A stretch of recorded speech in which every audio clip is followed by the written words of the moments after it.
Hello, everyone, and welcome back to Creation Myths. We got a live show tonight that I think is pretty interesting. It's more than just reacting to bad creationist things, as you'll see. So I just need to make sure that everything looks good for me on the YouTube end. Chat, as always, help me out. Let me know if there's any problems with my audio or my video. And also, when I start playing the video, just let me know if the volume level is okay. So just help me out, keep me on track here with the audio visual stuff. I'm just waiting to be able to see it on my end before I start for here.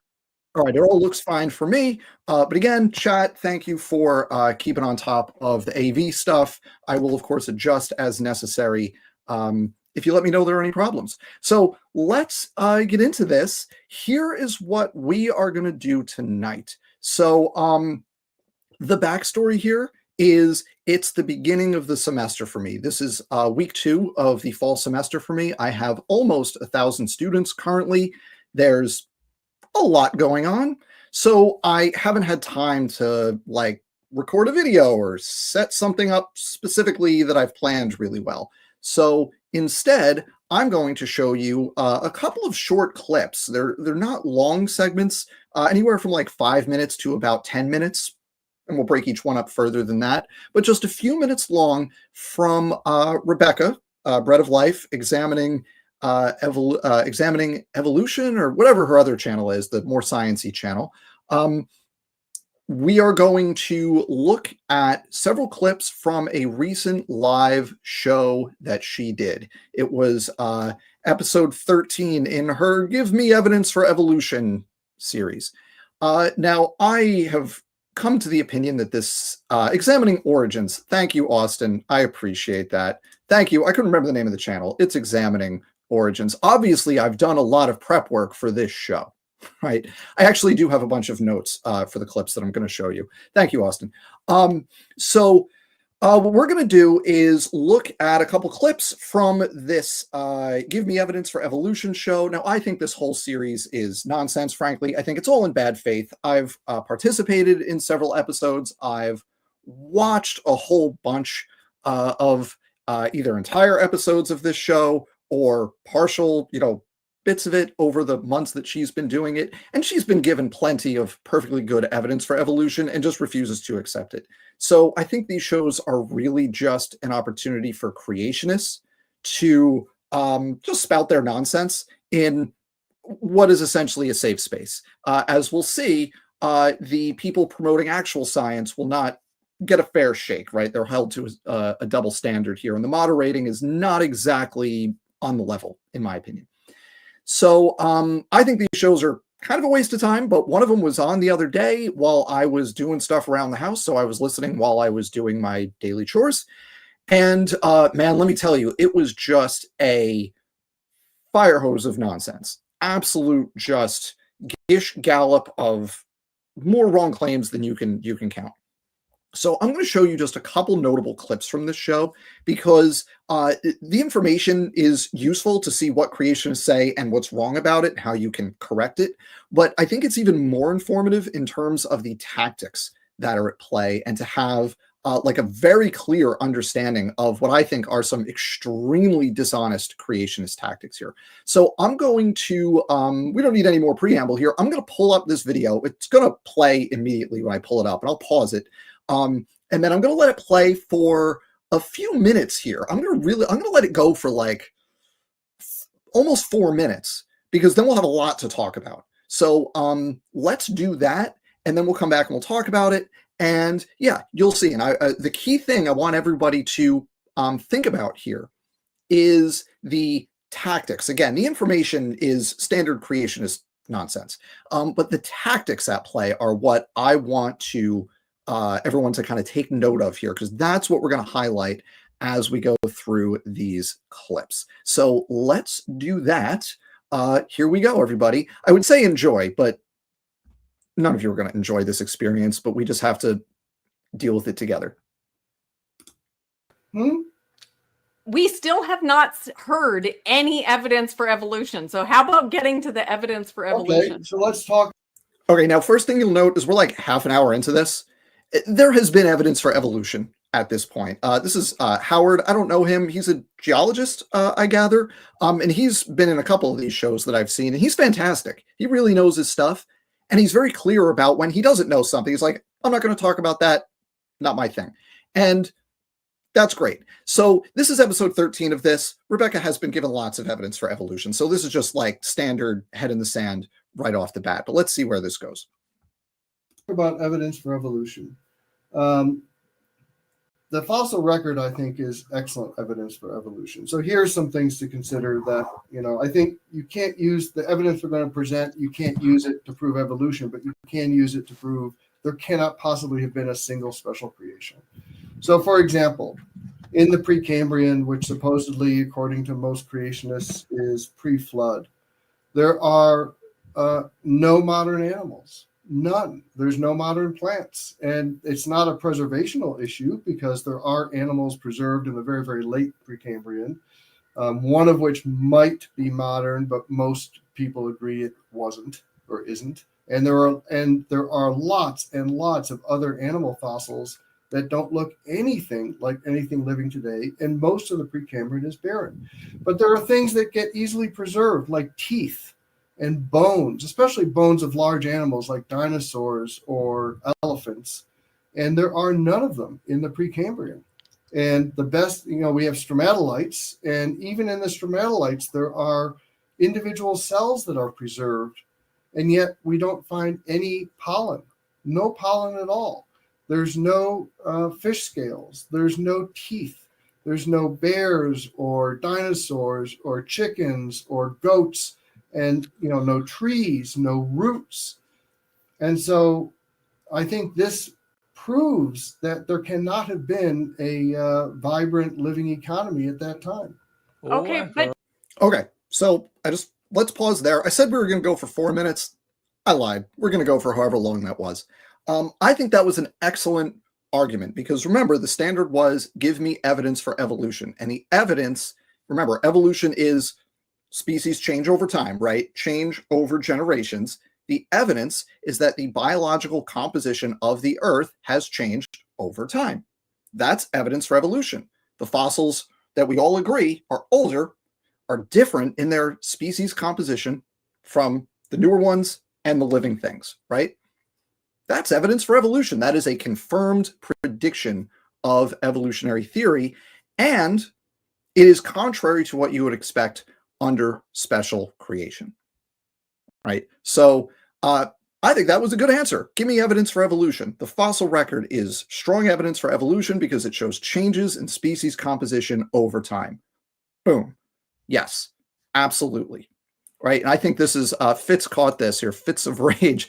That smirk she gave when he said fossil record was such a telling sign of her confidently incorrect nature. Yeah, I think that's right. Because every creationist or every creationist who does public stuff like this, they have a script for every possible argument that they could encounter, whether it's the fossil record or radiometric dating or mutation rates, phylogenetics, right? Nested hierarchical patterns of similarity, right? They all have a go-to list of responses. So, and it's just keyword response. So as soon as Howard says fossil record, Rebecca and the other guy here, it's a Junior Silva, we'll get to him. They're going right to, okay, what's my fossil record script, right? They're already going, they're not listening to Howard anymore. They're now going through the database to find out what the right response is. Where did that comment go? I have to take the comment down. There it is. Okay. So let's see what the response is to this. Howard, do you see what you're doing again, though? Because I'm asking for evidence for evolution, positive evidence for evolution. But every single time you come on and you share evidence against the story I believe. Now, first of all, that's wrong. That's not what just happened there. As I just described and as Howard described, that is evidence for evolution. It's evidence of change in species over time, which is definitionally evolution, right? So wrong. But also, let's just acknowledge that Rebecca said she believes the story. Yes, it is a non-scientific story. It's not testable. It's not falsifiable. At least we agree on that, I guess. But you need to show the positive evidence for the story that you believe. And the story you believe does not match the fossil record. What we see in the fossil record is sudden appearances of forms, complete and sudden appearances of forms. We do not see the development of forms over time. And that's why there's always, oh, the Cambrian explosion. Oh, the Avalon explosion. Oh, the Great Devonian explosion. You have all these explosions.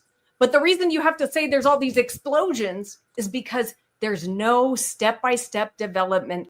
There's should be millions of transitional fossils for every single form. And instead, there's like a couple that we point to and say, see, it's a transition.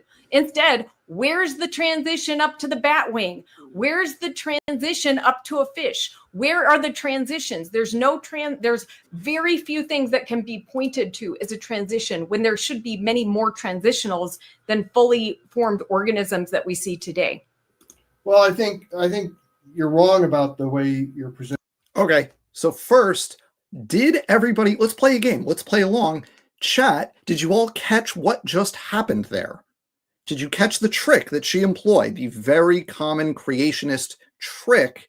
I could do a whole video on it with lots of examples, and that was textbook. Did everybody catch the trick? Anybody want to guess what it was? Chat, let's do this interactively. What was the trick she just employed?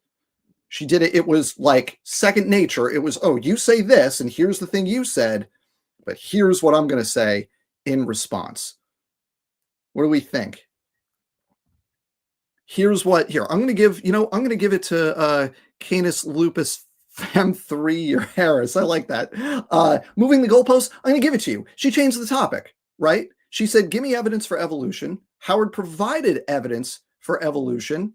And then what did she say in response? Did she engage at all with the evidence that he provided? No, there was no effort to engage at all. We just changed the topic to, but no transitional fossils, which is wrong on the merits. And a bunch of you in chat, and I'll show a few right here, provided some really awesome examples of transitional series that we have, right? And Howard's going to address this in a second too, and I'll play some of that. But the thing that we just saw here was she just changes the topic, just talks about something different. So yes, you could talk about human evolution, beautiful transition series for human evolution, whale evolution, love the whale evolution series, especially the way things like the thick bone in the ear and the specific ankle morphology, how they overlap, so you can kind of daisy chain the different groups together. It's beautiful. Horse evolution, extremely robust fossil record of horse evolution. Obviously, there's tons of like unicellular eukaryotes. A lot of dinosaurs, like the ceratopsids, have a beautiful evolutionary kind of history that's been well documented. So we've got tons of transition fossils, but that's not the point. And yes, Andrew, thank you. Aaron Ra has really good videos on the transition series. I've learned a lot from those videos. They're awesome. Everyone should check those out. So yeah, chat's still playing the game. Yeah, we could just spend all night just naming transition series that are extraordinarily well documented. But the point I want to point out here is that that was a dishonest tactic. That was, I'm going to change the topic rather than engage with the thing you just said, right? And that is extremely typical of how creationists participate in these discussions, which is to say they don't really participate. They're talking, they're in the same room, they're in the same conversation, but they're not participating in the conversation in the way we traditionally think about participating in a conversation, right? Having a back and forth and responding to what the other person said and engaging with what they said. Yeah. So let's finish off this little segment here. My arguments, because if evolution is not true, then you can't really explain the lack of fossils in the Precambrian. Because if all those things were living then, it would require that there be some odd circumstances where things didn't get preserved. There are places where there is no unconformity at the base of the Cambrian, And so you can just look at the fossils going through that transition and show that they're just appearing. And there's preservational biases, of course. And we do have many transitions, especially in microfossils. The transitions in microfossils. I mean, if you want. Okay, so before Junior Silva jumps in, let me just pause there because that's kind of a nice self-contained thing. Those first about, it was about 4 minutes that we watched and talked about there. Also, chat, thank you. We've got lots of transition series. Actually, I noticed RJ Downard in the chat. If you haven't checked out his book, Evolution Slam Dunk, on the mammalian transition, the reptile, not reptile to mammal, but the common ancestor to mammal transition. A lot of cool stuff in there. Check that out. Also, I saw a chat fly by, and I want to find it here. The chat said, "Don't be too mean to Rebecca," and I agree with that. Don't be too mean. I do want to highlight that chat, so I have to find it. Where is it? I saw it in here. Oh, it's here somewhere.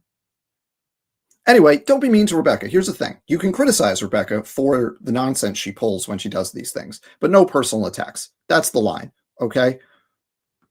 That's the line. No personal attacks. Professional attacks are fine, but no personal attacks.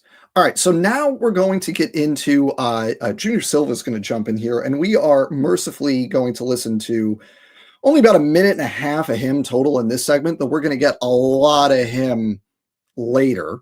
And I will just say this for Junior Silva, watching these talks, he's the most obnoxious person in these chats. That's not a personal attack. That's just a description of how he carries himself. And we're going to see a lot of the dishonest tactics I want to highlight tonight come out of him. I know we've been talking about Rebecca so far. There's not going to be much of her. It's mostly going to be Junior Silva now. And I would love to have the opportunity to talk to him, and he seemed open to it, and then he stopped responding to me. So I was trying to get either an email or Discord or something to set something up with him because, man, I would love to talk to him. But he apparently doesn't want to because he started ignoring me in the comments of this video when we were trying to set something up, and I have no way to contact him. So let's watch what he has to say. Something to be a transition, you will be, and that's what I'm hearing from you. I want this to be a transition, and therefore it is. Which I can show you many quotes from people that actually work in this field, admitting that there's no transitions. Well, I don't care. One of the things that creationists like to rely on is opinion, and opinion isn't evidence. If somebody says, and you definitely not doing an opinion right now, are you? Are you telling an opinion? Because it sounds like an opinion. I'm stating evidence. Wait, I haven't heard any evidence for evolution yet. So what piece of evidence would you like to provide for evolution? Well, the gradual appearance of different types of animals in terrestrial environments. Yes. Okay. So we can stop right there. Couple things I want to point out here. First, Junior Silva jumps right in, does like typical creationist move, right? What is that typical creationist move? Argue by quotation rather than evidence, right? He doesn't make an argument. He just says so-and-so says X, or in this case, he just said other people say X. He didn't even give a specific person, right? So he's arguing, by quotation rather than making the case directly. And anytime I encounter that, I say, stop right there. I don't care what so-and-so said, especially if it's an evolutionary biology, because I'm an evolutionary biologist. So don't quote biologists at me. To quote Dr. Jay Bundy, I'm an evolutionary biologist. My job to argue with other evolutionary biologists. So just quoting them at me is not making an argument. You need to make the argument yourself. So this is something that you all, everybody here in chat, I know there's some people here who, for some reason, like me, engage with creationists. So, Andrew Cumming and Austin Sims, when someone says, I don't need to tell you all, to do this, but when someone says, oh, so-and-so says XYZ, say, stop. I don't care. I don't care what they said. Make the argument yourself. Present the evidence yourself rather than relying on their authority, right? So it's like a combination quote mine argument from authority thing going on. No, absolutely not. Make the argument yourself and we can talk about it. But don't just tell me some other person made the argument and expect me to go along with it. That's not going to happen, right? So also here, I want to point out that Howard did a really nice job reframing this when Rebecca comes in with the, I still haven't seen any evidence. He's like, here's the thing. Change in species composition over time is evidence for evolution. So we're bringing it back to the argument. We're not getting dragged off topic into other things, right? We're not getting dragged into transitions. He said there are plenty of transitions. Here's some examples, but here's the evidence that I described. Species compositions change over time. That's the evidence for evolution. Where in the creation model, all the kinds were created at the same time. So the composition doesn't change over time, right? So there's no reason why we shouldn't have modern specimens in the Precambrian, right? All the modern kinds were alive back then. Where are their fossils? We know they readily fossilize. Where are they? That's evidence for evolution, and it's evidence against creation. And over the course of this conversation, there was some confusion over what evidence actually means. And here's the simplest way to describe evidence for a scientific hypothesis. The simplest way to describe evidence is confirmed predictions. Evolution specifically predicts a change in species composition over time. That's what we observe. Therefore, that reality that we see the change, that's evidence for evolution. It is a confirmed prediction. Creation predicts the opposite, right? All the kinds were created at the same time. Therefore, a consequence of that should be consistency across the fossil record from past to present, because the composition has not changed, right? All the same kinds are present across that. So the fact that we do see a change means we have a evidence that is contradictory with a creationist prediction. That is evidence against creationism. And I like Andrew saying right here, if-then statements. Yes, the general form, everyone in like 9th grade bio learns, or even like 7th grade science class learns that the hypothesis is the if-then statement. That's not really the case. Basically, the structure of this is if hypothesis, then prediction. And then you go out and see if the prediction is true. And if it is, that is evidence in favor of your hypothesis. That's the structure of the logic. Okay? So what else do we want to talk about here? Where's that? We covered it. So let us continue on. We have just another little bit here, less than a minute. And then we'll move on to we'll jump a little bit to our second clip, but we'll talk a little bit about Silva's contribution, let's say, in this last little bit here. So we have, in the Cambrian, there are no terrestrial animals. By the time we get up to the Permian, we have terrestrial therapsids as vertebrates. I'm just talking about vertebrates. We have therapsids. The transition from therapsids to mammals is very well documented. And that's a nice transitional. That doesn't prove evolution, though. That literally does not prove evolution. If anything, that the fact that things share a certain level of similarity actually shows design and intent, because you see how using the similarity between organisms as proof of evolution. Well, it's really kind of circular. It's really kind of circular. I was asking about transitional fossils, and I'm giving you some examples, and now you're saying that even that isn't sufficient. So there you go. So good on Howard for pointing out the game right there, right? That was, Rebecca made a very specific ask. Give me some transitional fossils, right? And Howard was like, here you go. Here's some transitional fossils. And chat has named like dozens more at this point. And then Junior Silva jumps in and says, the similarity you're talking about, that's not due to evolution. That's due to common design. That has nothing to do with what Howard said. That is a completely different argument, right? That's it. That is a completely different thing. He's not even listening and like processing the argument that Howard's making. He just hears fossil record, similarity between these groups. Therefore, I need to go to common design because that's the response. It's ridiculous. It's a completely dishonest way to conduct yourself. For people who have watched me have these conversations, one thing that I do anytime I'm going to respond to a creationist is I start with, let me see if I can accurately paraphrase your argument. That's the first thing I do, because my goal is to get your argument right and then show why it's wrong, right? I want to accurately represent you and then show why it's wrong. So I'm going to say, okay, hang on, let me understand your argument. You're saying X, Y, Z, therefore W, right? This is what you're saying. And they go, yes, that's my argument. I say, okay, great. Let's talk about that. What the creationists are doing here, and Junior Silva in this example, what he's doing is saying, oh, here are the key words you used. Here's the response whenever someone says those key words. No attempt to engage with or understand the actual argument that's being made. Recognize that for what it is and call it out. So now let's jump ahead a little bit here. Oh, before we do that, I did highlight a comment I want to say. Here we go. I think the bar she's setting, Rebecca's setting, is that they need to provide one thing that 100% proves common ancestry.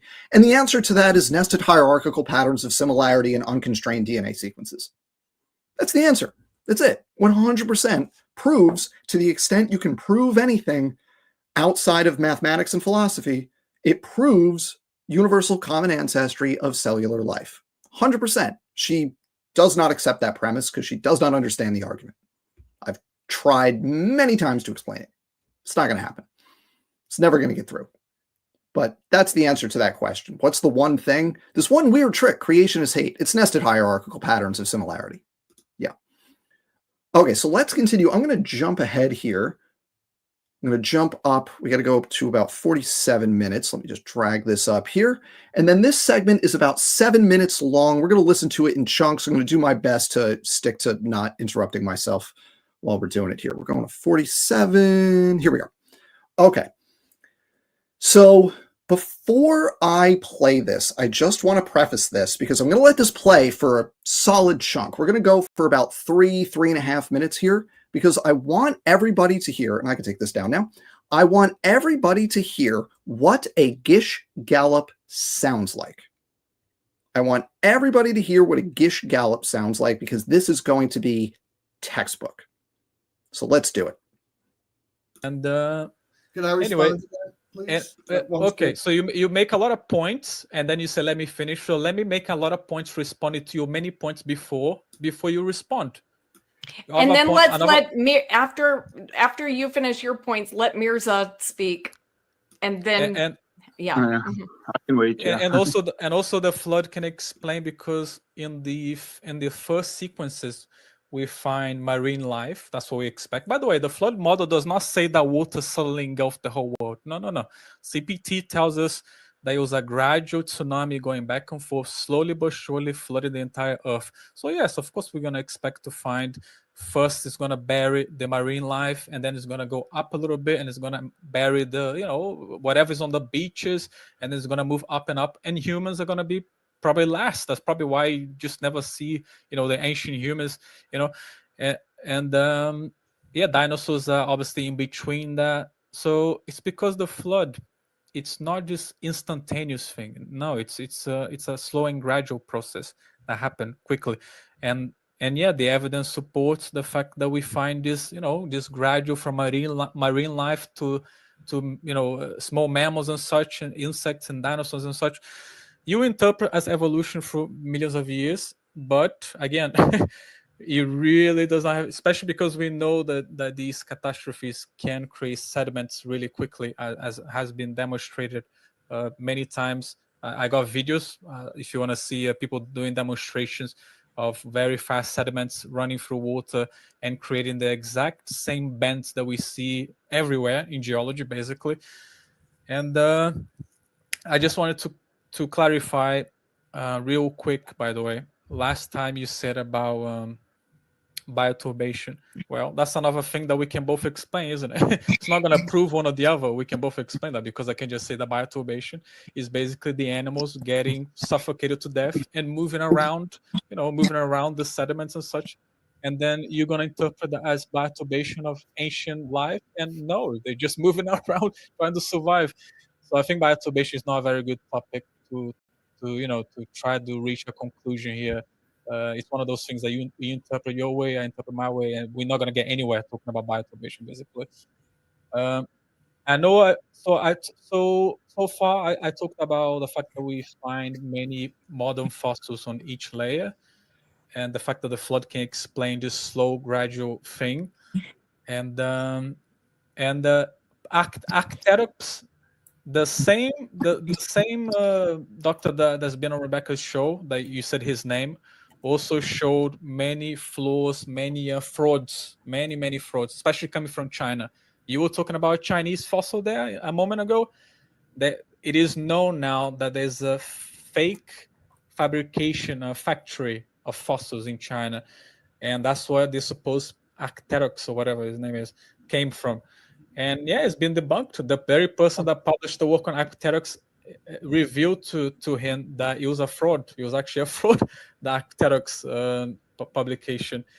So I don't know about you, but that's a huge problem when you literally frauding things just to prove your model, you know? May I respond to that?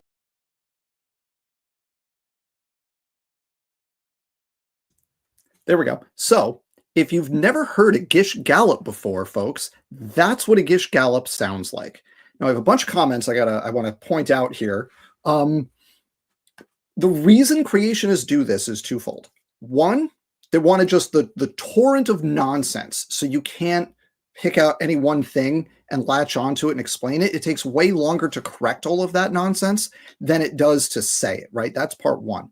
Part two, for the amateurs like Junior Silva here, is that they don't have a deeper understanding than that. How long can they spend talking about what they started talking about there? The 2 sentences they spent on it before they moved to another thing. That's it. That's all they got.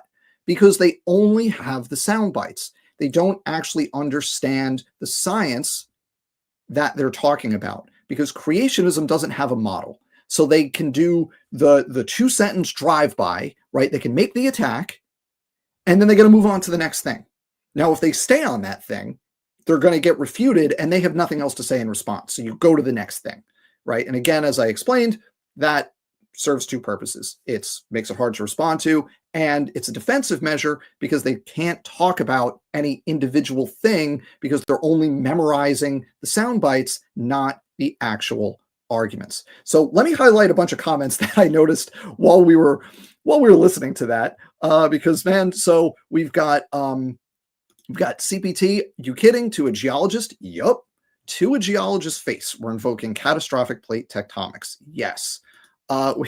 From Triceratops, volcanoes do not equal pointy fire rocks. I love it.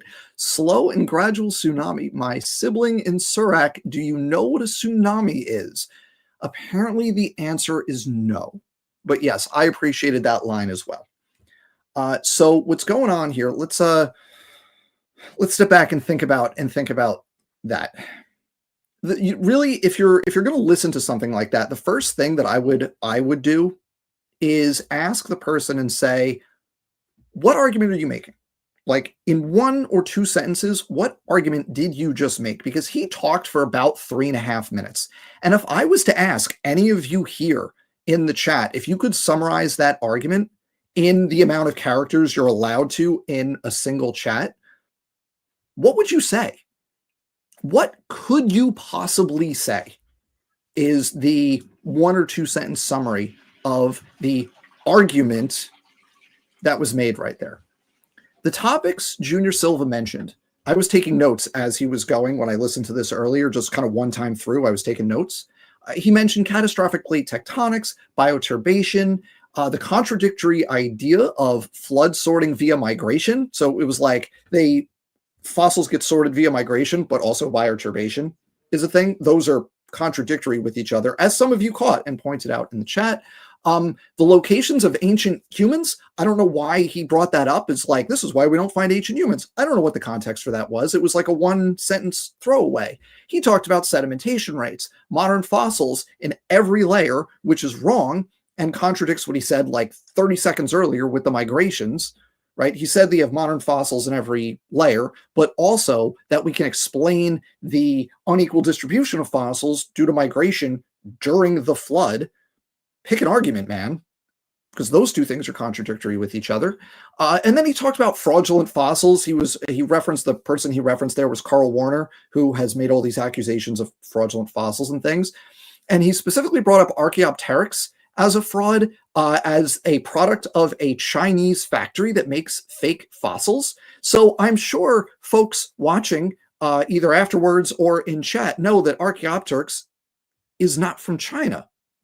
Archaeopteryx is from Germany, and it was a remarkably complete and intact specimen that didn't require any processing or like modification to put the pieces together like a jigsaw puzzle after, right? So he's just like throwing out complete misinformation here, in addition to making arguments that are contradictory with each other.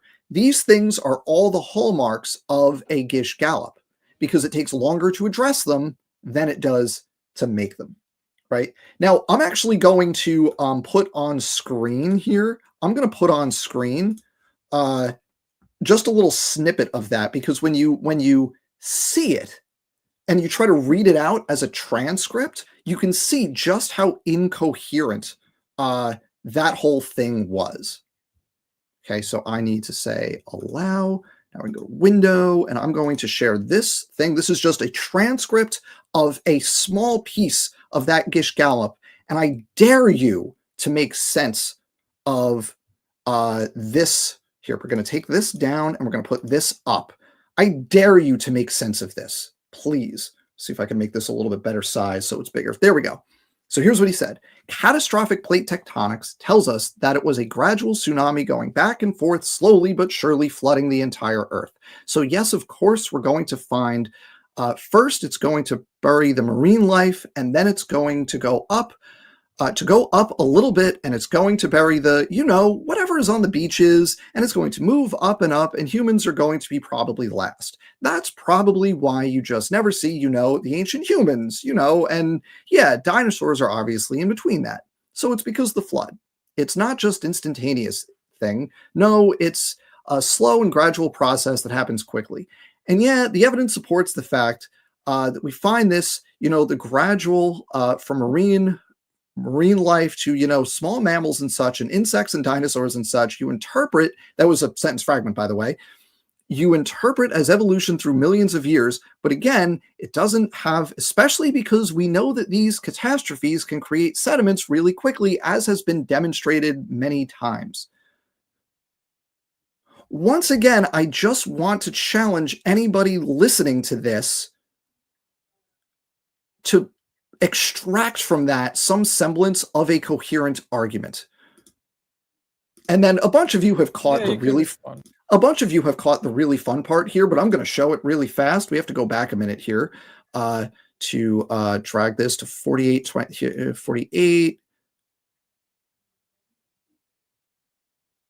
We'll start here. You're going to catch the sentence that I want you to hear. A bunch of you have already picked it out, so I'm just going to show it real fast. Yeah, gradual process that happened quickly. Yeah, that's a slow, gradual process that happens quickly. It's impressive, folks. So let's hear just that little snippet, because this is the just a perfect illustration of the degree to which internal consistency is not a requirement to make a creationist argument. It's just not even in the ballpark of anything we're going to consider here. So here is that moment. And dinosaurs are obviously in between that. So it's because the flood, it's not just instantaneous thing. No, it's a slow and gradual process that happened quickly. And it's a slow and gradual process that happened quickly. That is perfect. That sentence is the perfect encapsulation of the creationist non-model, right? They don't have a model. They have just throwing phrases and sentences out there, whatever is convenient at the time. And that sentence is the perfect encapsulation of how creationists approach this conversation, which makes it hard to debate them, because how do you debate somebody who is happy to contradict themselves in the span of 10 words? Again, that sentence was, it's a slow and gradual process that happened quickly. What do you say in response to that? Yeah. It's a triangle and a square. I don't know. So let me jump ahead a little bit here. I'm going to jump ahead to the Carl Warner part, because that also illustrates some very common creationist tactics that we see in these conversations. So let me jump ahead to that here. This is going to be, we're going up to 52:21 is where we're going to go here. That'll be fine. That's fine. Okay, we're going to go here. We're going to watch this for about 2 minutes, and I'll point out a couple things in response to this part, because you're going to be frustrated by the end of these 2 minutes, but I had to watch it, so do all of you. Traces, and they all show different behaviors. They're not struggling. We know what struggling looks like. They're called escape traces, and so that doesn't work. Okay, this is where we're actually starting. That was just because I couldn't scroll to the right place. Modern fossils in each layer. Almost everything Dr. Carl Warner has said on that has been falsified. He grossly exaggerates things and then presents it as truth. Look at the.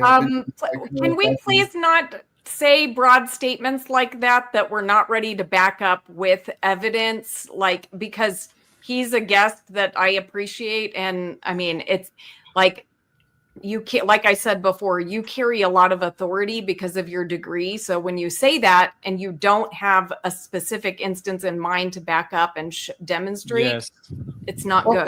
Well, especially because you, Dr. Howe, relies on textbooks, and he has actually went on all over the world and actually interview and look himself if these things are true or not. So if anything, he knows more on this subject.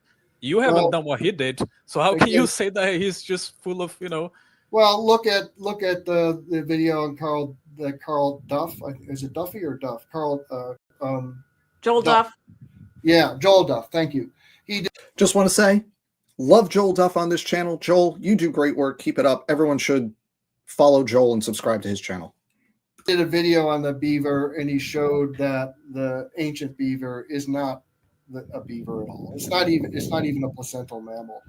And Warner took one statement that was kind of a poetic description of what the animal looked like and took it out of context. And this is, it's not even close to truth what he said. And you hold me to a different standard than you hold yourself, Rebecca. You had no problem when somebody called on your channel evolution a cult. And I'm not saying anything worse than that. And so, but that's directed toward an idea, not a person. Right. Well, I have no problem. I've heard Carl Warner say things that I know for a fact are false.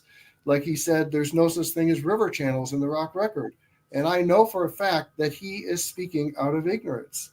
I don't think he said that. So I would like to see that. Can we let the other guests talk? Mirza, do you want to say something? Okay, that's enough of that. Before we go any further, I just want to compliment Howard on doing a really good job here and keeping his cool really well. I know that people have complimented me on my ability to be patient and stay calm. Howard's he's got me beat a lot. I would be much less patient in this environment had it been me. So there are two things from those 2 minutes we just watched that I want to point out that are important to be ready for when you are dealing with creationists. And Andrew, I'm going to get to it, sir. My friend, I'm going to get there. That was in my notes. Yes, that is like SFT defending Kent on a stream. Yes, we're going to get there. So first thing I want to point out is Rebecca jumping in to defend Carl Warner, who is a liar and a hack. He doesn't do stuff in my field specifically, but everything that I've read about him from people in the field of the stuff that he talks about, he's a liar and a hack. And that is not controversial. That is just statement of fact. Carl Warner is a liar and a hack. And I can back that up with lots of references if anybody wants. Now, Rebecca's going to jump in and defend him because he's been a guest on this channel, and Rebecca's happy to have him come on and do his lying and hackery, right? That's very typical for creationist hosts and moderators to basically say, stop, you can't say that so-and-so is a liar. You're not allowed to say that they're misrepresenting things. And then second, I I hope everyone noted that Rebecca said, you're just making that accusation without specifics. Howard's got receipts. He gives specifics.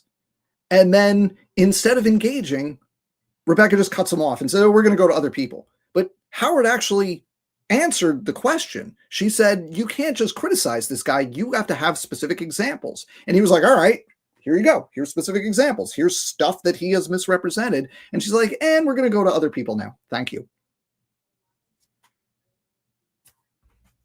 That's very typical for creationist hosts and moderators to basically, you know, play a little defense or, you know, tail gunner for their guests, whether the people are in the room or previous guests that are being criticized. That's fairly typical behavior, right?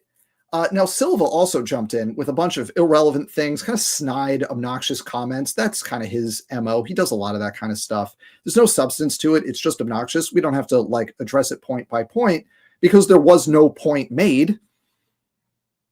He's just being obnoxious. It's like, oh, well, he knows more than you because he's actually looked at the specimens and you've just read textbooks.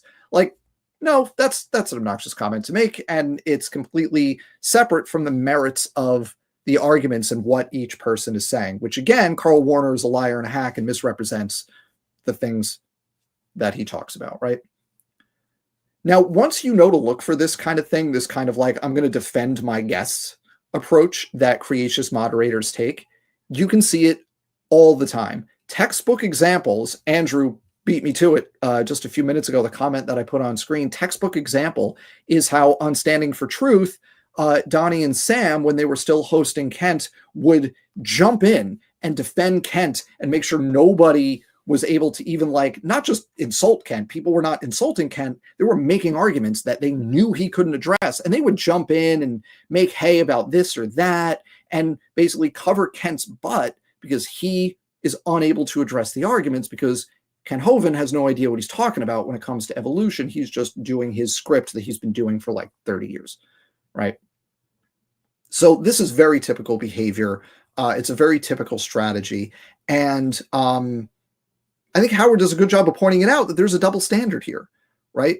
You know, the creationists can get away with whatever, right? No one's dinging Junior Silva for his snide comments, but Howard says something accurate about Carl Warner and all of a sudden that's out of bounds, right? There's a double standard here.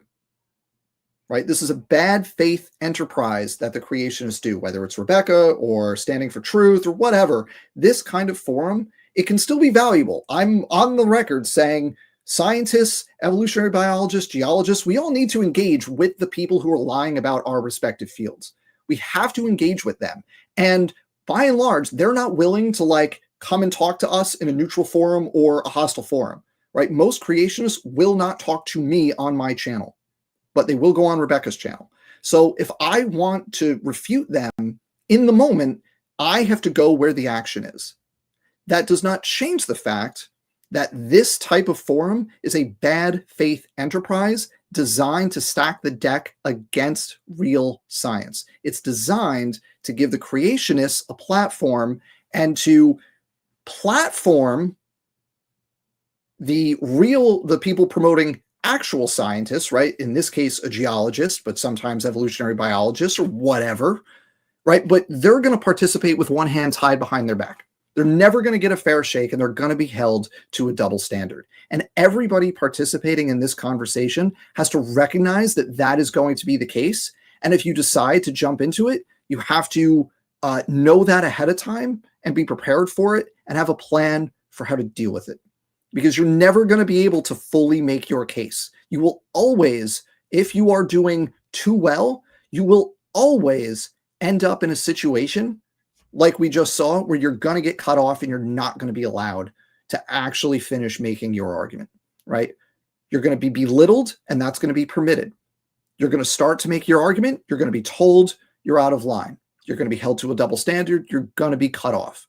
Those are the rules that we're forced to engage with when we do this kind of thing, because the creationists are never going to subject themselves to a level playing field. Like I said, I pinged Junior Silva and we were talking in the comments on YouTube in this video. And I said, like, email me, hit me on Discord, you know, what's your Discord? I'll ping you and we can set something up to talk. Nothing. Ignored immediately, right? They're not going to do it. No one's going to do it. Creationists don't do that. It's because they know they can't hack it in that environment. So they're going to stay in their biased little echo chambers where the moderators are going to cheat in their favor. And this is a really good example of that. Couple of chats I want to highlight before we move on to our third and final little segment here. So let's see what we have here. We have a lot of comments along this line. It's actually a four-legged worm without legs. Yeah, a lot of that.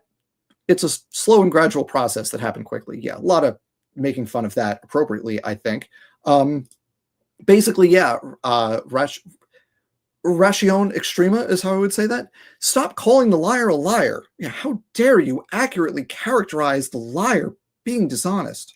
And then Donald for $5. Thank you. I appreciate your contribution.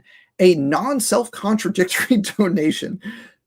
Those are the best kinds of donations. Non-self-contradictory. Yes, we try to be not self-contradictory here.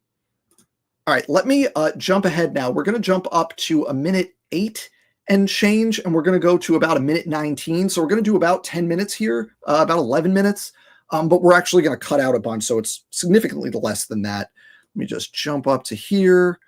We're to a minute 8:16. Now this clip that I'm going to show you is going to start basically the same way of everything, with Rebecca going, "Where's the evidence?" as though she hasn't been repeatedly presented with tons of evidence for evolution. So that's what we're going to start with. We're going to go for about 35 seconds, then we'll do some stuff after that. But let's do this here. They're dinosaurs, no problem. Now, actually, before we get into this, I just want to remind everybody, the point of tonight is not to go beat by beat and refute every wrong statement, point out every lie, right? That's not what we're doing here. I know my audience, you all have shown me that you know the facts. What we're talking about tonight is we want to point out the tactics and talk about how to address those tactics. And yes, Travis, yes, good video to cover. I was there with you. Yes, we were hanging out in the chat during this video, both razzing the creationists for how awful they were being and doing a little bit of group therapy of just how awful it was. Yeah. Good to see you, Travis. So here we go. Let's hear about how we don't have any evidence from Rebecca again. That all we're doing is categorizing animals. Okay, but what you need to demonstrate, I'm asking for evidence for evolution. Where is the evidence that all creatures came from a common ancestor, that all of life developed from a common ancestor? What is the evidence for that? Before we get to that, I'll just point out, for anyone wondering, if you want to subject yourself to this entire show, if you want to watch this entire thing, not just the little bits I'm pointing out, it is linked in the description. So feel free to, I don't know why you would do that, but feel free to subject yourself to the whole thing if you want to. You're going to have to look into the genetics, into the constrained and non-constrained for more recent and the constrained areas of the genome. Boom. That's it. What's the evidence of universal common ancestry? Genetic comparisons, nested hierarchical pattern in the constrained and the unconstrained regions of the genome. Exactly. I just want to pause there and point out that this is exactly the correct answer to that question. Not only is that pattern that we observe an exact confirmed prediction of evolution theory, it is impossible to arrive at that pattern through any testable model of creation. You can arrive at that model, at that pattern through last Thursdayism, through untestable God can intervene and change the laws of physics and the laws of probability model of creationism, but that's not a model that we can test, and we can dismiss that out of hand, right? So to the extent we can test creationism, it has been rejected based on that pattern. That was exactly the right answer. So great. So now we're going to jump ahead a little bit. We get to jump about a minute and a half here because there was a bunch of crosstalk that goes on, so we don't need to worry about that. We're going to jump up to here, and we're going to listen for about 30 seconds, 35 seconds. Yeah, I'm sorry. I'll change that. Just continue on with what you wanted to say. Yeah, so basically, you need to understand the similarities is not something that absolutely proves evolution. Similarities in bone structure, because similarities, we're gonna see similarities everywhere. Everything has a certain percentage of similarities. Thank you, Rebecca. Tyler, Mr. Tyler, yes. Right. So, are you telling me that these are not derived cinema? Exactly, because you need to realize, Mr. Tyler, that everything you just said, we can just say. Okay. Hold it right there. You got a little preview right at the last second there of where he's going with this. Creation can explain that too, right? Typical. But the thing I want to point out there is Tyler's answer was pattern of genetic similarities, right? Tyler's answer was pattern of genetic similarities. Junior Silva goes, he says, bones, right? He says, we can explain similarities in skeletons and bones. Nobody said anything about bones. Nobody said anything about morphology. It was patterns of genetic similarity. Now, in addition to changing the topic, which is like par for the course, and we've seen examples of that already, there's one more thing that Junior Silva just did that's a little more subtle that I want everybody to notice, because it's the kind of thing that once you see it, you notice it a lot more. Once you notice it once and know to look for it, you're going to see it a lot more, right? And it's this. He, right at the end there, he goes, exactly. He does this a bunch in this. If you were to subject yourself to this entire stream, you'll see him do this a bunch of times. And other creationists will do this as well, not as much. It's almost like a thing that Junior Silva does. Not every time he starts his little bits, but frequently enough. It's a tactic where the creationist will interrupt and agree. They'll go, oh, yeah, no, exactly. We agree. Exactly. But then the thing they say after that is contradictory with the thing they just agreed to. And creationists can do this because it requires this shameless inability or unwillingness to acknowledge contradiction, or shameless refusal to experience cognitive dissonance, right? It's just a foreign concept. The idea that that would be a problem, that I can hold this position and agree to this contradictory thing at the same time. Why would that be a problem? I'm just making my argument. Of course I can do those two things at the same time. That's a thing to just keep an eye out for, because creationists do it all the freaking time. I know I mentioned standing for truth earlier, and that's already more attention than he deserves, but Donnie does this too, where he'll agree and then in the next sentence say something that's contradictory. It's just, you see, it's similar to what I mentioned earlier, that once you see it, you can't unsee it, and you start to notice it all the time in conversations with creationists. So let's pick up right here. We'll go for just a little bit, and then we'll talk some more. Yes, the creator has created kinds with certain similarities, with varying degrees of similarities. It shows his creative power. It is not proof of evolution to say that just because something looks similar to another, you know what I mean? But I agree with what Mr. I'm sorry, it seems to me you're thinking backwards. You're saying, if there's a creator, could there be similarities? The question is, if there are similarities, what's the most likely explanation? But yes. I'm sorry. No, sorry. Yeah, sorry.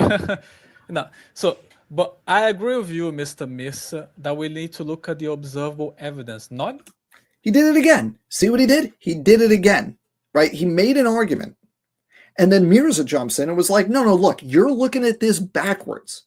It's not about, is this possible? Is the observation possible given your presupposition? It's given the observation. What's the best explanation, right? You're doing the causality backwards, dude, when you're trying to explain what we see. And Junior Silva's response is, yeah, exactly, totally. That's what I said, even though it contradicts what he said. Like, yeah, this is a great, yeah, exactly, Darren. Darren's got it. If you agree we should look at the evidence, then why are you dismissing it all out of hand? Exactly. Why can't you stay on topic? Why do you have to keep jumping to something new every time someone brings up a piece of evidence that contradicts creation? The answer is because agreeing is a ploy. It's not genuine agreement. He's just being a dishonest hack doing dishonest debate tactics. That's all that's going on here, right? That's all it is. So let's jump. We're going to play this for about 2 minutes now. And in this section, this is where I'm just going to give you just a little, warning in this part right here. Don't play the creationist drinking game for this next segment. It will be hazardous to your health, okay? Because we're going to get another gish gallop here. And you're going to see a whole laundry list of bad arguments. And we know where they came from, and we'll talk about where they came from. But we're going to hear it, and we'll hear another segment, and then we'll talk about it a little bit. But I want to just show you the way that I was going to use the phrase, the way the argument is formulated, but that's giving Junior Silva way too much credit. He's not formulating an argument. He's just reciting a litany of talking points. There's no attempt to formulate an argument here, but it's still useful in terms of seeing how the creationist makes, does the thing that they're doing, let's say. So let's do it. Not guess fantasy stories like, oh, I evolved from this and that. We need to look at the observable evidence. And when we do that, we find that mutations are fast.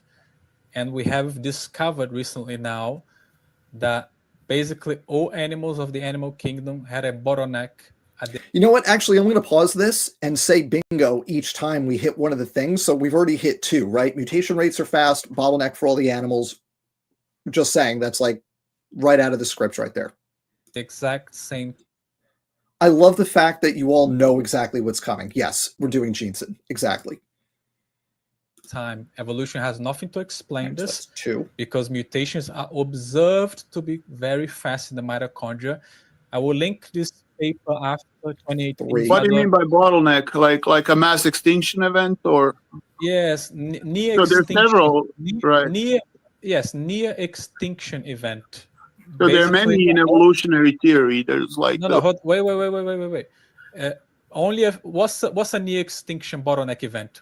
Only a few kinds of animal of the entire species survive a catastrophe. Only a few, 2 or whatever, 3, 4. That's a genetic bottleneck. And by looking at the amount of mutation accumulation between kinds of animals, it has been discovered that the diversity is very low. Within kinds, 0.1%. Between kinds, doesn't even reach 10% in the COI region of the mitochondria, basically. So I'm just laughing because people in the chat are like, he's doing this, he's doing this. Yes, you're all correct. And I'm going to go through some comments in a minute pointing out what he's doing, but you're all following along exactly. Well done, folks. This is great. That tells us, okay, not a lot of time has passed because, we know mutations are fast. And by the way, natural selection, none of these work. We know mutations are fast. Bingo. Right. I can explain why none of these work because mutations are happening at the same time. So using natural selection to explain this is not gonna work. Right? People have tried.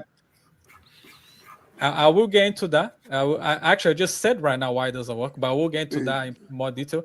But anyway, it is being empirically verified now. So okay, that's where we can stop, and we're gonna do like another minute, but we'll stop right there for right now because that again. The textbook gish gallop, right? There were a ton of things he went through, right? We got observable evidence, which pedigree studies. He's got mutations are fast, right? He's doing the Jensen thing. The bottleneck at the exact same time. There's a paper on that. This is all just like hit and run. Like I'm going to do this. I'm going to do this. I'm going to do this. I'm going to just hit the lines. For the creationist script. So let me just run through a couple of comments here. Laser fan hit the nail. Actually, first we got Stop the Stupidity with $5 just a little something for the awesome content. I appreciate it. Thank you, Stop the Stupidity. I appreciate that. We've got Laser fan hit the nail on the head.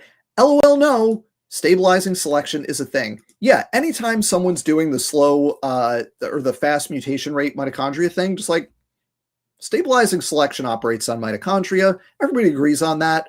I've directly gotten creationists like Rob Carter, Dr. Rob Carter, to agree on that. And that destroys their calculations for the timing for the mitochondrial most recent common ancestor. We got Andrew here is going to cite the, I think the name, was Stokel and Thaler study, the mitochondrial bottleneck. Why should you define a species by mitochondria paper, which that paper sucks. It's awful. And yes, that's exactly what he's mentioning when he talks about the bottleneck for all the different animals at the same time. Yeah, that's what he's referencing. And the funny thing there is that the timing in that paper was not, 4,000 years ago or 6,000 years ago. It was 60 to 100,000 or over 100,000 years ago for some of the species that they looked at. It's ridiculous. And then we've got Prixie Volcano Purist Purple. I missed the volcano. Oh, I saw there was the Volcanoes in Canada thing with Dapper Dinosaur. That must be what all these Dapper Dinosaur names are about, all the volcano stuff. Yeah. So, oh my God, no bottleneck happens with 2 individuals only surviving. Yeah, that's ridiculous. We would look, you could see if we went through a bottleneck with a size of 2, 1, we'd be dead. But 2, we would see that in the genome. We'd have way less diversity. And I've done that math directly to refute the created heterozygosity hypothesis that creationists throw out there. And I'm being very generous calling it a hypothesis, but let's be generous about it. Okay, so we're going to go for about another minute here. We're almost done, folks. And I want to thank everybody for hanging out with me for over an hour here. There's almost 100 of you hanging out, and I appreciate that. It's lovely to spend this time with you. So let's watch for about another minute here. All animals had a genetic bottleneck. The mutation rate and the fixation rate are 2 different things. No, they are not. Mutations may happen. No. Think of me. You have an original organism, right? Original organism. With time, the organism is going to branch off. Mutations between everyone is being accumulated at the same time. You know what I mean when I say of course I don't mean the exact number of mutations per generation. I don't mean that, but the fixation rate will be very similar to the pedigree rates that we observe today, because mutations are accumulating between all trees at the same time. So if you have all trees dying, doesn't matter, because your neighbor has around the same number of mutations that you had when you died. So fixation and mutation rate, they basically the same thing. No. No. Mutation rate and fixation rate are not the same thing. Creationists say they're the same thing because they have to. So just to be clear, I'm a broken record on this, but mutation rate is the rate at which mutations occur in the genome. Fixation rate is the rate at which mutations accumulate in populations over time. Now, those 2 rates are different from each other. The fixation rate is a lot slower because you lose mutations over time due to natural selection, whether it's purifying selection or stabilizing selection or selection. You could have adaptive selection where there's new mutations that are occurring that are beneficial. Then you get selective sweeps and you lose a bunch of variation that way, right? So I've talked about this at length. We don't need to go into the details. The thing that I want to point out here is that Tyler right here is 100% correct when he says that mutation and fixation rates are 2 different things. 100%, that is correct. And I appreciate that we have people in these conversations who are able to convey the accurate information. And then Silva says, no, they're the same. And the argument he makes is completely nonsensical. And this is the thing I want to point out for this little clip here. Silva doesn't know what he's talking about. He has no idea what he's talking about. He's just badly trying to repeat what he's read from creationist sources, primarily in this case, Nathaniel Jeanson. He has no actual understanding of the underlying issues, the evolutionary dynamics, the population genetics that are going on here. He's just trying to say the same words as though that's the equivalent of making the argument. It's kind of akin to how someone in chat earlier mentioned how it's kind of akin to how like the AI works. It's not really AI, it's just a language association model. It's kind of akin to that, where it tries to mimic the words and the patterns. That's basically what the creationists, in this case Silva, are doing here. Right now, to be clear, he butchers it. He doesn't make anything resembling a coherent argument. You could do the Billy Madison soliloquy right here, right? But that's not the point. The point is that if you're going to engage with creationists, this is what you have to be prepared to deal with. This is what you have to be prepared to deal with. And don't do them any favors.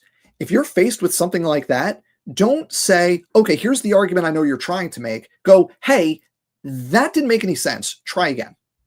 The words you said don't work in the order you said them. Make a coherent argument, and then I can respond to that. But what you just said was rambling nonsense. Fix it, and then I can respond. Right? Don't do their homework for them. We all know, if you're familiar with creationists, we all, as we were going through the last few minutes there, everyone was like, oh, he's referring to this. He's doing Jensen. He's doing the mitochondrial DNA bottleneck paper. We all know what he's doing. He doesn't know what he's doing. Make him make the argument. And if he can't put together a coherent argument, why even bother? Why don't meet him halfway. Make the creationists make the coherent argument. And I've done this myself, where I've been talking to someone and I've been like, oh, I know what you're trying to say. Here's what you're trying to say, and here's why it's wrong. Don't do that. Stop. Don't do the here's what you're trying to say. Go, I have no idea what you're trying to say because that was an incoherent mess. Try again. Fix it, and then I can respond. Right? And look, part of that is like the teacher in me, where I'm trying to like bring people along with me, but in a more antagonistic kind of environment, in a debate environment, don't do that. That's a bad impulse. That gives your opponent more credit than is due. Make them do their own work. I need to work on that. We should all work on that as people who are opposing creationists publicly in fora like this. All right, so we are going to, let's see, we're at 1404. So we're going to pick this up. We're going to go until 1450. And then we're going to jump ahead about 4 minutes and watch one more thing. So we only have 2 more things that we're going to watch, and then I'll give you my closing thoughts and we'll wrap it up for the night here. So let's just watch this again. Are beneficial, right? Yeah, yes. They're going to be Absolutely, yeah. selected. Only beneficial is going to be selected. If you have mutation that makes you sterile, that's not going to show up in evolutionary tree, for example, right? If you have a mutation that makes you easy meal, you know that you're not going to have any offspring. Let me just pause. We haven't gotten to the meat of this that I want to point out yet, so it's okay to pause right here. Darren has this quote that he got from Reddit that I think is great. These words appear to be English, but they make no sense in their current configuration, is a quote that sums up that idea that I stole from a Reddit post. Yeah, I think that's great. Totally. Yes. Employ that. Get that idea across to creationists when they make no sense. Some things go faster, some things go slower. Just like in today's computers are changing very fast, but shovels are the same, right? For hundreds of years. Same thing with animals. There are some animals that have been successful for millions of years, and some that are so there's no. It's not like one rate by which things are changing. It doesn't have to be that way. Completely agree with you, and that's why we're looking at the empirical evidence. And by the way, Completely agree. He did it again. That's the 3rd time in about 5 minutes that he did the thing again. Right there. Here's a thing that contradicts creationists. Completely agree. Completely agree. And here's why the opposite of what you just said. Right?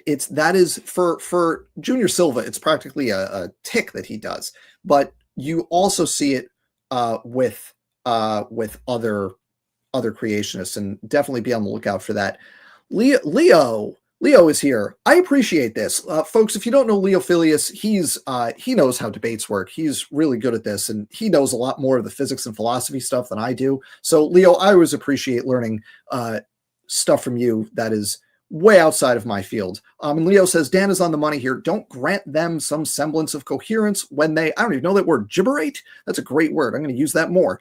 Make them explain their nonsense and then break down their claims when they get things wrong. Yes, exactly. Thank you, Leo. Happy you're here. So we're going to jump ahead now because what we just saw is Mirza making a good point that the rates are not constant over time, and then Silva going, yes, I agree. Now we're going to jump ahead to Silva contradicting himself. So we're going to jump up a few minutes here to, we're going to go 1848, perfect. We're going to go for not quite a minute, and then we'll talk about it. And then, yeah, perfect. Oh, you totally agree? Great. Then surely you can explain my point completely, coherently, and accurately. Go ahead. Yes, this is an excellent tactic where, okay, I said earlier that I like to start by saying, let me make sure I have your argument. And I paraphrase it and I say, did I get that right? Yes, good. Let's continue. In a situation like this, what's on screen right here from Darren Simmons? Awesome, right? Oh, you agree with me? Great. Can you explain to me what I just said? Can you accurately convey the argument I just made? And then if they can't, now we have a problem, right? So I like that. I like that suggestion. That's great. So let's do this. We're going to do this for not quite a minute, and this will be the last clip we watch, and this will put a nice bow on it. Now, what I have done is look at many papers where they do a pedigree study in the entire mitochondria. So it's not just a little bit here, a little bit there, the entire mitochondria to see the mutation rate. I took all the best papers that look at the whole thing, and the mutation rate is insanely fast. One mutation every 14, might be even faster than that, mind you, in the mitochondria, the more data we have coming in. And it's amazing how it lands on the 6,600 something years when you do the calculations empirically. And no, you can't say mutations were slower in the past because, like I said, everyone's accumulating mutation. Everyone throughout history is going to have about the same number of mutations anyway. So it doesn't matter. We don't know that they were slower in the past, though. No one's saying that. I don't know what. Boom. That's where we're going to stop it right there on Tyler saying no one's saying that, because the first big thing I want to point out from that little clip right there is that what Junior Silva just did is an egregious straw man of the mainstream evolution prediction. Egregious straw man. And he's not the only one that does this. To be fair, it's not his fault. He's being lied to by the professional creationists. Because you go to Genesen, you go to Answers in Genesis, you go to Creation Ministries International, they all say what he just said, which is, oh, we have no evidence to think that the mutation rate was slower in the past, right? Nobody's saying that. Nobody's saying the mutation rate is slower in the past. Like Tyler said, nobody is saying that. The actual case is that most mutations don't achieve fixation. So the rate of accumulation, right, as a frequency of the number of mutations that occur, the likelihood of fixation drops off over time, right? So after one generation, a certain percent of the mutations are left. After 10 generations, a smaller percent are left. After 100 generations, an even smaller percent are left, right? The mutation rate, the rate at which the mutations occur, has not changed as far as we can tell. But the rate of fixation over longer periods of time is slow, meaning the number of mutations that occur in a specific generation that persist declines over time. You lose mutations over time. That's what we're saying. Every creationist who participates in this conversation, the professionals, know that. And they're lying to you. I think in this case, Junior Silva, he just doesn't know any better. I think he's just repeating what Genesen says or whoever. I think he's just, repeating what the creationist sources say without any critical thinking at all.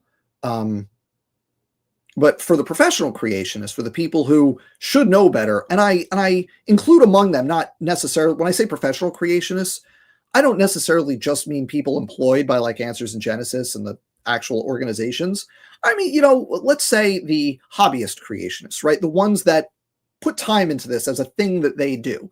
Rebecca should know better. She should, know why what Junior Silva said is wrong. I don't know if she does or doesn't, but given the amount of time she spends on this, she should, right? That's what I mean when I say, professionals. I don't actually mean professionals necessarily. It's just a convenient shorthand, right? Now, that kind of dishonesty, that like casual straw manning, is so run of the mill, it's almost not even worth pointing out, but that's what we're doing tonight. We're pointing out the underhanded tactics that you see.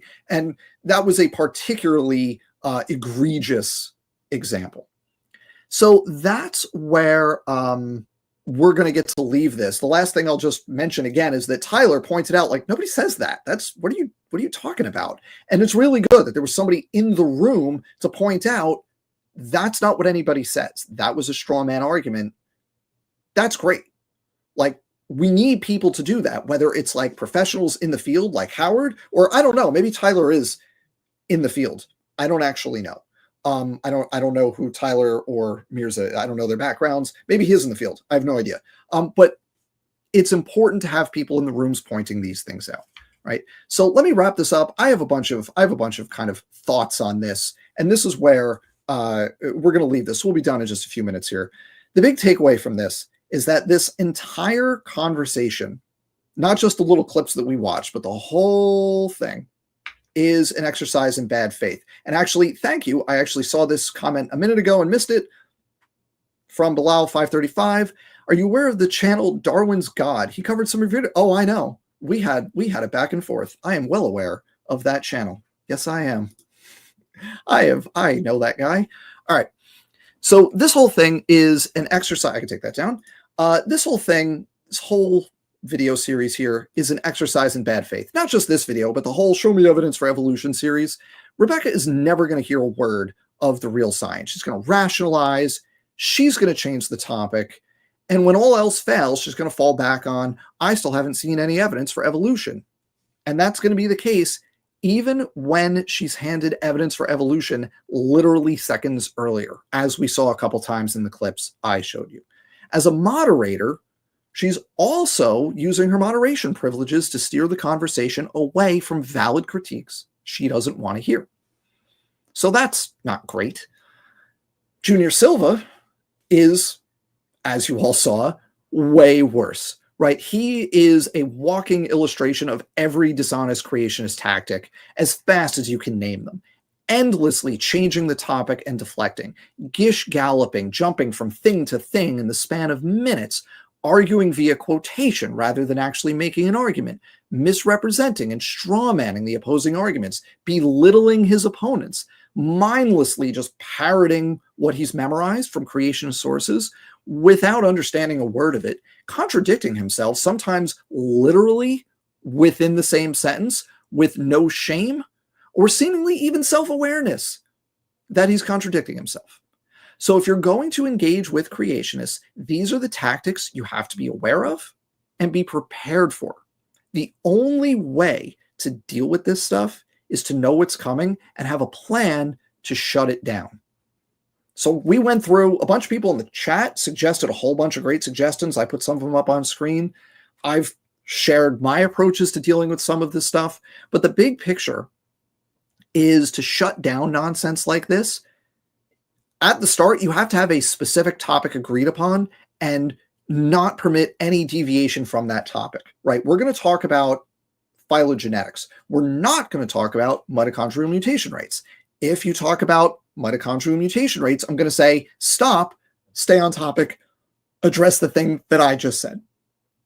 Another thing that you need to make sure you do is make your opponents explain their arguments clearly. You all heard, I played a couple of extended clips of Junior Silva doing just this nonsense, firehose, gish gallop kind of thing. It was completely incoherent. He's just throwing words and phrases out there that have no connection to each other. You don't have to try to understand it. You don't have to do the work for them. Make your opponent do it. Make them explain themselves clearly, including defining the words they're using and citing their sources. One thing I didn't mention earlier is that Silva, a couple times said, there's a study. There's a study that's shown, okay, there's a study. What study? Who are the authors? From what year? I want to look up the study, so tell me about the study. Can you explain the methods? If you can't answer those basic questions, hammer them on using something as evidence that they don't understand. If someone cites a study and they can't give you a short, 30-second description of that study, they have no business using it, right? They're just repeating words without understanding what it means. So make them do it. Make them show that they understand the argument they're actually making. And if they can't actually explain the argument, like how it actually works, what the mechanism is that they're arguing, then they're not actually making an argument. They're just repeating a word they read somewhere else, probably from some creationist source. But again, this only works if you know it better than they do. So the number one thing, if you're going to jump into a thing like this, which again, I encourage people who care about science communication to do, if you're going to do it, you need to be better informed than they are, not just on the science, but also on the tactics. And that takes a lot of work, but it's doable. It is doable to exceed what the creationists know in both of those things, both science and tactics, because you, the people who want to promote real science, have an interest in being accurate and being informed, and they don't. They just want to win the argument without having to do the hard work to get there. Use that against them. That's the big weakness that we can exploit. So that's where we're going to leave it for tonight, folks. This went a little bit longer than I anticipated, but that's okay. I feel like there was a lot of useful stuff in there. And for folks in the live chat, as we've been here, I appreciate all of you and your contributions to this conversation. This was a better, more informative thing because of all of you being here. So thank you. Please remember before you go to hit the like button. If you're watching and you're not subscribed, please remember to subscribe. Leave a comment, share the video. Thanks, everybody. I hope you're all going to stay healthy. I got some stuff coming next week. I should have a pre-recorded video next week. I was suggested that I cover a long story short video, and I totally have that all ready to go. So I just have to record it and edit it. I think that's what I'm going to do for next week. And if not, I'll have something else fun for us. So let me take this down. I can put that away. I should have put that away a few minutes ago. But anyway, thanks, everybody. Have a great night. I will see you next time. Until then, don't get fooled.